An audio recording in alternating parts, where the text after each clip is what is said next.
Magandang balita para sa mga tagahanga ni Coco Martin at Julia Montes dahil opisyal ng balik taping ang kanilang inaabangang serye na Sigabo. Matapos ang ilang buwang paghihintay, muling umarangkada ang production ng proyekto sa ilalim ng CCM Film Production at ng ABS-CBN. Kahapon, May 8, ibinahagi sa social media ang ilang behind-the-scene clips mula sa set ng serye na agad nagpasaya sa mga fans. Makikita sa ilang kuha ni Coco na hands-on sa proyekto kasama ang direktor na si Richard Somes. Patunay na puspusa na ang paghahanda para sa malaking pagbabalik ng aktor sa primetime.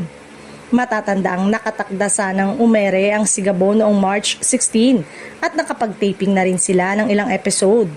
Gayunpaman, minabuti umano ng team na pansamantalang ihinto ito upang mas mapaghandaan at mapaganda pa ang kabuuang kalidad ng serye para masigurong sulit ang paghihintay ng mga manonood.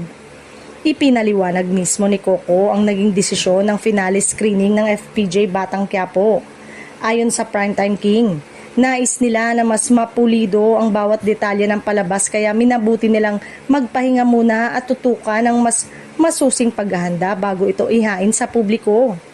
Samantala, patuloy namang umiikot ang balitang posibleng ipalabas ang Sigabo ngayong Hunyo. Bagamat wala pang opisyal na kumpirmasyon mula sa kampo ng ABS-CBN at CCM. Lalong tumitindi ang excitement ng mga tagahanga sa bawat update na lumalabas online. Sa pagbabalik taping ng serye, tila senyales ito na malapit na ngang muling magpasiklab sina Coco at Julia sa primetime.